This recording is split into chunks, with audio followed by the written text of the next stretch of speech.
laner apati, dia bisa memberikan tembakan dengan jarak sejauh itu dengan aiming yang sangat-sangat baik pula. Jadi game yang kedua antara Onyx Esports dan juga RRQ akan langsung kita mulai aja. Akan berakhir 2-0 atau 1 sama. Kalian semualah yang akan menjadi saksinya. Siapa di antara kedua tim ini yang akan mendapatkan kemenangan, karena dengan hero-hero yang udah mereka ambil, dengan hero-hero yang mereka udah amankan, strateginya apakah berjalan dengan baik atau tidak? Yes. Itulah yang akan kita saksikan sesaat lagi. Dan inilah game yang kedua, kita bakal minta suaranya untuk RRQ Kingdom. Mana suaranya? Untuk para Sonic juga jangan mau kalah. Sonic, mana suaranya? Waduh. Wow, rame banget. Inilah dia The Royal Derby game yang kedua. Onyx Esports dan juga RRQC berhadapan satu sama lain. Albert, ini kali pertama dia menggunakan Aulus dan kita akan lihat sih gimana performanya juga. Alright. Tapi Aulus pastinya butuh waktu ya untuk bisa jadi bisa jadi ada perubahan dari tempo permainan yang dimainkan RRQ. Hoshi. Mereka lebih pelan, mereka lebih karena untuk menjaga Aulusnya biar bisa dapetin farming pattern. Karena kita tahu ya, udah rahasia umum Aulus level 12 baru akan sangat mengerikan sekali barusan. Rokursanya berhasil juga diamankan oleh player dari Onyx Esports. Pakito yang digunakan oleh Sans udah langsung akan menghilangkan karena satu Little Wonder yang tadi sebelumnya diamankan oleh RRQ Hoshi. Ya, mencoba untuk memberikan pressure pula dari tim RRQ, berotasi terus menerus dan ngebikin gimana caranya dari Onyx terlambat untuk dapetin level 4. Kayaknya agak sulit juga. Giboy sekarang udah level 3 nih. Kalau udah level 4, dia bisa mubeng kemana pun yang dia mau, ngasih pressure ke semua lane yang ada. Benar, dan ini adalah double roamer strats untuk Onyx Esports. Jadi mereka akan bermain dengan super cepat, terutama untuk di early.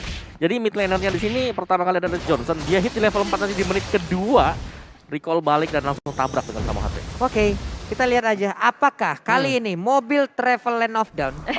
Antar kota, antar provinsi, antar turret sampai dengan ke base turret. Efeknya seperti apa? Karena kalau kita lihat dari Godland sendiri masih adem ayem, masih aman antar Renard dan juga satu crossbow yang terus dikeluarkan oleh One. Oh wow, awal-awal kayak gini kayak beda banget. Kayak damai, sejahtera. Iya, hening, tenang karena semuanya kepengen cepet-cepet level 4. Apalagi Onyx Esports, mereka butuh banget timing untuk dapetin level 4, berotasi. Sedangkan dari RRQ juga fokus untuk nge-farminginnya Albert untuk sampai cepat ke level 12. Oke, dan ini dia. Dari pemain-pemain Onyx udah mulai, tapi sepertinya udah ada tabrakan di bagian depan dengan Void Crystal yang dikeluarkan begitu aja. Bahkan untuk kali ini turtle-nya menjadi milik dari Onyx Esports dan berhasil mendapatkannya, tapi first blood-nya Ruby gak bisa kemana-mana, tapi malah Pakito-nya dia berhasil langsung diamankan. Sansnya pun harus ditumbangkan. Wow, menahan cukup lama dan pertukarannya memang RRQ kehilangan first blood, tapi Sans yang menjadi korban. Awal yang udah untung dari Onyx bisa untuk diimbangi oleh RRQ Hoshi, Om. Nah, iya, dan lihat bagaimana crossing yang dilakukan oleh Albert sendiri. Dia dapat satu rock Ursa, dia langsung kabur ke belakang karena itu udah unggul, apalagi di bawah menit yang kelima. Tapi tadi dibalaskan juga loh bawah. Tabrakan. Tabrakan di tengah. Ada kecelakaan tunggal sepertinya kalau kita lihat dari minimap ya. Belum ada apa-apa, belum ada targetnya, udah nabrak tembok. Iya, memang mungkin di dalam rumput itu ya dia ngelihat ada seseorang kali. Oke. Coruscant side pun menjadi milik dari cewek. Sementara untuk Feyan ada di area mid, ada Void Crystal dikeluarkan, Sarsnya seorang diri dilompatin tapi malah mentok ke arah tembok, sepertinya agak sedikit benjol itu jidatnya. Tapi Delta Illusion juga di pop up, play dihentikan dan Sans dalam bahaya, dia memilih untuk kabur, cewek menjadi korban. Sementara dari RRQ mereka masih maksa untuk berperang mengusir mundur Onyx Esports. Oke. Sementara itu Kiboy hampir aja bisa menabrak langsung ke arah Skylar, tapi sekarang mobilnya udah pergi kembali. Sementara Sans akan melakukan farmingan karena dia udah kehilangan cukup waktu, Bude. Iya. Skylar kayaknya enak banget sih di area bawah, dia bisa ngedapetin kill. Lalu sekarang dari RRQ Hoshi mereka bareng-bareng nih jalannya. Kayak mereka nggak akan untuk meninggalkan satu sama lain, mencoba untuk bergerak lebih berirama. Serudukan mau dari Kiboy menabrak Albert dalam bahaya. Follow dari RRQ tidak sempat untuk menjawab hal itu. Kombinasi dari Rapid Touchdown ditambah dengan Ravem nggak bisa untuk dihindari soal Albert. Akhirnya sopir travel antar kota antar provinsi mendapatkan ya satu nilai yang begitu baik, yang begitu mahal, di mana Albertnya berhasil langsung diamankan. Bootsnya berada di area mid, Keyboynya masih muter-muter, masih mencari target, tapi VYN pun udah mulai hadir pula nih gue deh. Ya, kita harus ngebuka map terus-terusan sih. At least kalau ada yang lewat ngeng, informasi. Informasi. Saya lagi jalan nih, baru lewat. Iya, baru lewat sini ya, kosong ya. Ya, pergi lagi orangnya, tapi Turtle. Oke, sepertinya Turtle akan di-reset. Bootsnya pun udah balik lagi ke dalam lane yang dia miliki. Cuman kalau kita lihat dari minimap lagi, ada Rockwave yang mendapatkan langsung ke arah Aulus. Berhasil lagi mendapatkan satu jalur utama yang dimiliki oleh RRQ. Bahkan untuk kali ini ada PN yang mulai maju ke bagian depan. Keyboynya berusaha untuk balik ke bagian belakang, melemparkan, tapi mobilnya masih berhasil diamankan oleh R7.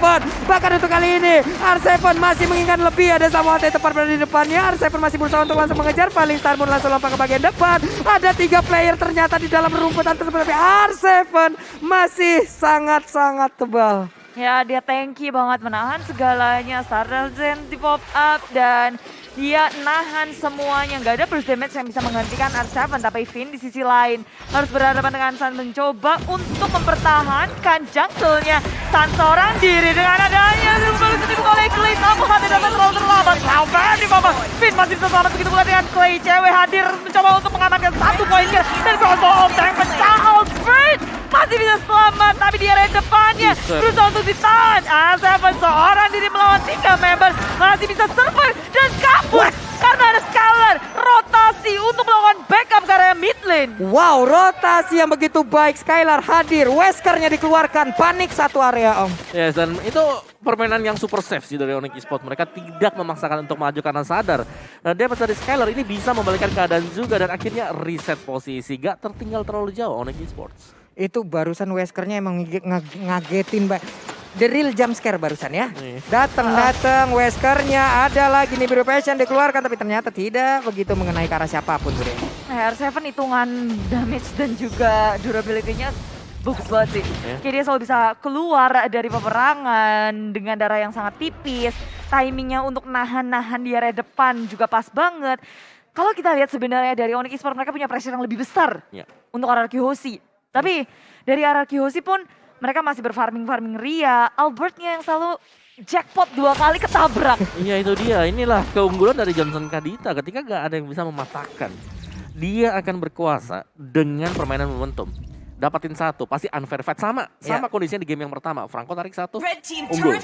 Sekarang Johnson Kadita nabrak, unggul. Di saat menang jumlah, unggul. gas. Oke. Di saat menang jumlah langsung gas, tapi ternyata ada satu altar turret lagi dari bottom lane udah berhasil dihancurkan. Bahkan di atas juga sepertinya udah tumbang altar turret. Namun kali ini di area mid ada lagi sebuah ledakan yang tercipta. Skylar menjadi korbannya. Barusan Repitazolnya akan menabrak arah Finka karena hampir aja, tapi masih bisa digocek. Finnya sedikit lagi, hati-hati. Nggak ada yang offender yang berhasil mengenai ke arah player yang dimiliki oleh Onyx Esports, tapi Wave Dragonnya udah langsung nabrak juga ke R7. Cuman dicuekin begitu aja karena R7 sangat-sangat tebal, layaknya kita menendang beton om. Oke. Dan sementara ini selalu mengganggu adalah Johnson yang nggak terpantau ada di mana. Yep. Dia akan bisa memberikan ledakan dadakan yang akan membuat momentum untuk Onyx Esports. Nah itu dia tuh. Epic pasti di mana-mana ya kalau ada Johnson, tapi RRQ Hoshi mereka berusaha untuk mengimbangi permainan, ngegocek satu sama lain. Waduh. Kayak ngeliat mobil langsung aduh keserempet gak ya? Oke. Ini R7 paling Starmoon ke arah mana? Oh, ke arah rerumputan tersebut ternyata. Ya, blind falling Starmoon yang rupanya nggak ada siapapun di area jungle, di area bush yang dicek oleh RRQ Hoshi. Sementara ini di menit yang ke-8 kita lihat dari keduanya masih unda-undi banget dari segi network. Nggak ada perbedaan terlalu mencolok, tapi dari segi turret, Onyx Esports maju ke area depan dengan adanya Ravem yang dikeluarkan, tapi tentu Tojo juga mengenai. Samuel yang mencoba untuk masuk ke area depan, Kimoy menjadi korban. Finn menyelamatkan dengan AM Open dan combo flicker. Begitu mengerikan punishment yang diberikan oleh RRQ Hoshi kepada Onyx Esports. Inisiasi dari Onyx nggak menghasilkan apapun. Ya, menurutku mereka terlalu cepat untuk menabrak dengan tanpa persiapan dari Petrify. Yang masih cooldown tadi. Itu dia makanya. Barusan I'm offended, flicker, masuk inner turret, kelar Johnsonnya. Malfunction robot nih langsung. Nggak bisa lagi masalah dengan item yang udah mungkin terlihat dari masing-masing Conflap. playernya. Ya, Clay ada Ice Queen One, oke lah. Jadi akan ada efek slow juga. Jadi R7 yang super tanky dan Skylar BOD akan mengarah ke Malvictor. Samo HT sebenarnya kurang satu item. Dia akan mengarah ke ini. Wah, itu dia Ini bootsnya sekalinya masuk deh. Satu weakness point lagi. Akankah pinnya langsung berhasil diamankan? Dan bener aja. Weakness pointnya kebuka crossbow. Tengah sedikit lagi Happy tersisa. Akankah cewek kali ini berhasil langsung terselamatkan dengan ada sebuah tabrakan rapid touchdown-nya. Walaupun ceweknya berhasil langsung diamankan. Tapi sekarang pemain yang dimiliki oleh Onyx Esports. Mereka merajalela maju ke depan. RRQ pun langsung membalaskan keadaan di mana Albertnya pun mendapatkan 1 point kill tadi. S3 untuk 2 tentu RRQ mendapatkan sedikit kesalahan tapi Albert udah ngedapetin level 12. Ini adalah power spike dari Aulus. Wah, ketabrak lagi dong. Sedikit lagi Happy Trisa dan sekarang R7 jet down. Oke, itu dia serangan kejutan yang terbangun. Datang dari Onyx Esports dan dua-duanya masih saling balas-membalas sebenarnya. Gak unggul terlalu jauh, baik untuk salah satu timnya. Iya. Ya, Hanya berbanding sekitar 600-an aja ya Om ya. ya tipis banget. Jadi masih bisa saling melawan, apalagi di sini Albert dia udah dapetin level 12 ke atas. 13. Nah, udah level 13. Barusan coba kita lihat. Tapi bootsnya sekali masuk. Kukira Baywan ternyata bawa kawan. Ternyata rame banget di dalam tersebut. Cuman mobilnya udah jalan nih. Mobilnya mau pergi ke arah mana. Sementara cewek dengan satu solo pad yang dia miliki. Barusan Emo Vendetnya langsung dibalaskan dengan ada satu pergerakan dari Nelson lawan. Tapi ditembakin. Dia punya WON. Ada rapid touchdown. Skylar yang berhasil didapatkan juga. Skylarnya langsung dan begitu aja. Masing-masing dari marksman yang mereka miliki. Langsung hilang 1 untuk 1. Oh, itu dia. Dari backup Onyx Esports yang sangat cepat, Keyboy ngegas ke area tengah dan tabrakan maut pun terjadi. Dan sekarang nggak bisa kabur sebenarnya dari top lane. Pinnya dalam bahaya. Masih dapatkan kill atas Pin. Tapi Albert mencoba untuk mengejar. Fallen Salmon di pop up. 2 member, 3 member sudah bersiap untuk dari top lane. Tabrakan terjadi tapi Keyboy nggak mengenai sasaran yang tepat. Clay masih bisa bertahan. Keyboy terpisah dari kawanannya. Albert mengejar. Dan Clay pun bisa menjaga jaraknya. Keyboy tumbang.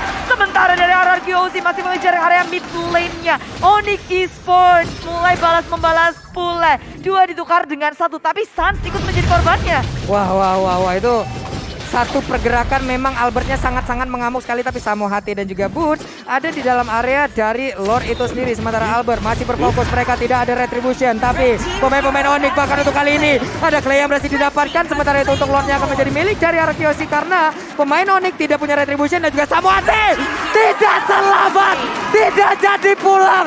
Samo HT didapatkan. Wow, kita pikir dia bakal selamat dengan recall yang pas banget. Tapi itu kayaknya waktunya tinggal dikit banget ya Om ya. Yes. Dan muncul dari RRQ mereka ngecek semua tempatnya. Ya, apalagi Skylar yang dia punya habit, kebiasaan adalah untuk ngecek rumput-rumput. Ya, Dan tadi pas banget. pas banget. Boom. Itu kalau dari minimap tuh coba kita lihat tuh muter-muter tuh. Ono iki yo, ana ino kayak gitu kan. Ada dalam rumput masih muter-muter juga. Sementara R7 satu weakness point lagi mencoba untuk memanggil kembali One ya. Karena biasanya user One ngelihat satu weakness point sisa itu gregetan banget, gatel banget pengen maju. Bener, apalagi kalau sudah pecah dia bisa naik ke atas invulnerable juga Nah ya kan? itu dia, satu crossbow of tanknya akan menjadi wehe abratu ono iki ono enak. Numpang lewat lagi mobil ya. Ini adalah drift yang dilakukan oleh mobil tersebut, namun belum menemukan hasilnya pula Bude. Weng, RRQ dengan satu momen aja ngedapetin Lord dan ngedapetin beberapa punishment untuk Onyx Esports, membuat mereka dari segi net worth yang dari tadi tuh cuma bedanya nggak sampai 1000. Sekarang Yap. udah mulai 2700 ke tangan RRQ sih, padahal dari segi point kill, dari segi turret pula Onyx Esports kayak mereka awalnya mengungguli, tapi RRQ satu Lord tuh ngebantu banget untuk nge-push tiap lane-nya. Wah, ini kita tinggal lihat aja nih, mereka masih berkumpul semuanya. Namun dengan ada purple buff yang masih bisa diamankan juga oleh pemain dari RRQ, barulah mungkin mereka akan melakukan setup ulang lagi terhadap pertempuran yang akan mereka bangun. Wah, itu dia tadi batu. Anak iki ya, anak iki ya, itu lagi jalan-jalan juga. Sementara Oke, masih cukup lambat tempo permainan dari kedua tim yang sedang berlaga di Royal Derby ini. Karena mereka jarang loh kita lihat momen kayak begini antara RRQ dan juga Onyx ya. Mereka saling tunggu-menunggu, mereka saling mencari informasi, mereka sangat-sangat sabar sekali Bude. Ya, karena ngelakuin satu kesalahan aja bisa berakibat sangat fatal ataupun dengan mulai terpisah-pisah ataupun kayak pick off bisa terjadi gitu di game ini. Dan Samoa HT sudah punya Genius One sekarang akan lebih tajam ya, apalagi dengan kombinasi Petrify, Rough Wave-nya. Untuk Skylar dia respect juga Athena Shield atau menjadi next item untuk Skylar. Ya, Finn sama Albert udah punya Athena Shield Om. Mereka full mencoba untuk bertahan dari gebrakan damage yang dimiliki oleh Onyx Esports. Dan lihat RRQ juga mereka sabar banget, mereka gak mau terburu-buru. Karena sekali juga ke pick up momentum style dari Onyx Esports akan kebalik keadaannya. Dan belum lagi, ini udah masuk ke menit yang ke-15. Iya, udah mulai cukup lama respawnnya Om ya. Nah ini dia, respawn time yang bisa menjadi salah satu faktor juga kalau nanti keculik dengan rapid touchdown. Oke. Sementara itu untuk kali ini juga apa yang mereka lakukan, sementara itu dari Boots-nya langsung mundur lagi karena sekalinya salah masuk rumput. Begitu banyaknya sosok-sosok player dari RRQ yang ada di dalam area tersebut dan Boots-nya pun mundur kembali. Ya, Lord akan menjadi satu hal yang akan ditarik ulur menjadi kuncian juga dari kedua tim. Ini Lord bakal jadi saksi sih peperangan seharusnya karena siapa yang gak terpancing dengan Lord yang kedua? Wah, siapa yang tidak menginginkan, busnya ngecek lagi kan ke dalam rumput. Coba ada orang lagi tuh. Satu langkah aja, satu jet kundo aja masuk ke dalam lalu keluar kembali. Cewek clear wave terlebih dahulu. Sementara itu sekarang kita lihat coba dari tiap-tiap pemain. Semuanya masih setupnya sabar banget. Sabar banget Bude. Dan ada fun fact dari Grab di game 1 tadi. Hayabusa dari Albert mencetak GPM, game tertinggi di MPL Indonesia season 9. Dengan perolehan 983,94 gold per menit. Wah. Kayaknya dia memecahkan rekornya sendiri sih. Itu dia Bude, itu dia dengan Rove udah dikeluarkan The Way of Dragon-nya. Godek langsung karena satu orang, tapi sekarang Emo Pendant udah langsung berhasil untuk menarik beberapa player juga. Namun double kill berhasil diamankan. Crossbow tank-nya ditambahin lagi dengan WON, gak bisa mendekat ke Skylar-nya. Skylar pun harus mundur, sementara untuk Onyx Esports di saat semuanya hening, ada sebuah tabrakan, ada sebuah setup yang membuat keadaan begitu berbeda. Serudukan mau tabrakan mau terjadi, RQC nggak bisa untuk merespon hal itu. 3 korban berjatuhan, Om Wawa. Ya itu pas banget tadi, apalagi dengan Petrify. Skill yang masih dimiliki juga oleh Samoa HT tadi. Itu meledak-meledak. Dan kombinasi dengan Way of the Dragon yang langsung menumbangkan Esmeralda dari R7. Hero tebel loh itu Esmeraldanya. Tadi kalau kita intip itemnya, dia udah jadi itemnya. Nah ini kita lihat ya, ini replay oleh Samsung Galaxy A-Series. Lihat, dikombinasi langsung, gak napas sama sekali. R7 gak sempat untuk bereaksi. Ya, ini andai tidak ada WON, Skylar akan menjadi korban selanjutnya loh itu. Benar, untungnya ada WON yang menyelamatkan diri dia juga. Tapi triple kill udah cukup banget untuk cewek. Wah, masalahnya cewek tadi Bude, dengan itemnya berbeda dengan item di game pertama. Full attack semua di dalam tubuhnya. Undying Fury kali ini langsung dikeluarkan. R7, PYN, ada di area mid. Mereka memberanikan diri. Ada dash yang dimiliki juga oleh Lordnya. Ingin mendapatkan langsung karena best to best. Tapi Clay-nya berusaha untuk mundur ke bagian belakang. Akankah mereka kehilangan momen dari Onyx Esports? Karena untuk kali ini Johnson yang terkurung di bagian dalam. Sedikit lagi Epic satu weakness point lagi. Tapi sekarang Way of Dragon Jakara yang berbeda menjadi sebuah kesalahan kau yang akan dilakukan oleh Gus. Tapi Gus berhasil didapatkan. Sasna juga Samoa HT langsung pergi dari area tersebut. Ya, berusaha untuk menghentikan Albert punya gebrakan. Boots di area belakang seorang diri tidak bisa untuk menahan damage yang dimiliki oleh RRQ dan membuat satu inhibitor ditekar dengan 2 member dari tim Onyx. Itu satu weakness point lagi pecah tuh. Satu ya? Satu lagi tadi. Andai terbang tadi ada kejadian yang berbeda sih harusnya. Bener, dan Way of the Dragon-nya membuat lebih ke dalam. Jadi si cewek dia gak bisa percaya untuk weakness point terakhirnya. Wah. Apaan tuh? Imo Pendant-nya nggak kena. Bahkan untuk Rainer Apatia seperti belum ditembakkan. Masih di standby-kan aja. Standby mode on untuk kedua tim. Ini benar-benar game punya siapapun sih. Apalagi memasuki menit yang ke-18. Dan dari tim RRQ, mereka harusnya udah lebih aware dengan gebrakan milik tim Onyx. Tapi Onyx, walaupun RRQ udah tahu ini adalah daya gedor Onyx itu segede itu, susah banget buat ngebaca. Yap. Ini kalau dari win probability-nya kita tahu pasti Onyx sekarang akan sangat-sangat tinggi sekali win probability-nya Mawa ya. Bener. Tapi balik lagi hasil akhirnya seperti apa karena kita tahu RRQ Hoshi punya segudang jurus untuk membalikan keadaan. Iya, stand player head to head by Lita di sini leadingnya ini jauh banget loh dari sisi KDA-nya. Yap. Apalagi Albert yang bermain dengan cukup agresif. Namun sayang sekali perform dia di game yang kedua ini bisa ditutupi dengan permainan yang ciamik dari Keyboy dengan Wah. Johnson-nya. Oke. Santai lagi semuanya. Onyx Esports santai. Sementara RRQ Hoshi pun harus mengulang lagi setupnya. Mereka harus sabar lagi. Tapi dari Onyx seperti apa lagi nih ya yang akan mereka lakukan Bude? Benar. Win probability yang tadi udah dibahas 67% ke Onyx Esports. Sementara RRQ terus kejar-mengejar dari kedua tim ini mencoba untuk memperbesar win probability by Samsung Galaxy A53 5G. Dari RRQ, kayak gimana caranya untuk membaca kejutan dari Keyboy? Nah ini nih susahnya buat RRQ Hoshi. Karena power dari Aulo sendiri udah mulai turun. Ya. Sedangkan tadi kalau kita tahu baru level 15. Ini masih Waduh, power-powernya. langsung ketabrak dong Om Wawa PYN. Langsung ditendang dengan satu crossbow tank ataupun dengan satu Way of Dragon ya. Tapi sekarang dari cewek belum ada crossbow tank yang berhasil dia keluarkan. Darahnya sisa separuh. Bahkan untuk kali ini weakness point-nya masih diincar. Ada lagi Swallow Ped yang usah dikeluarkan. Ditendang lagi dengan Jet Kundo tapi boots-nya gak berasa. Ada Winter Legend dipakai belakang tapi untuk kali ini Clay-nya berhasil langsung diamankan. Udah ada lagi nih biru Passion saatnya mundur lagi karena yang berbeda. Tapi boostnya tertinggal di bagian belakang. Keyboy-nya menjadi sasaran. Akankah kali ini menjadi segudang RRQ Hoshi untuk bisa membalikkan keadaan? Inilah jurus yang udah kita omongin dari tadi. Udah ada seorang diri yang masih menjadi pilar utama dari Onyx Esports. Wow, RRQ Hoshi dengan satu fight yang berhasil mereka dapatkan. Padahal mereka kehilangan Clay terlebih dahulu. Tapi dengan memaksimalkan keadaan kali ini mereka akan trade Mid and karena RRQ terbuka kesempatan untuk melawan comeback di game kali ini. Masuk area tengah, gak peduli apapun. Game kedua berhasil dimenangkan oleh tim RRQ Hoshi. Wow, leg kedua Royal Derby menjadi milik RRQ Hoshi. Walaupun dari menit pertama Onyx sudah hampir bisa memenangkan pertempurannya, tapi balik lagi sesuatu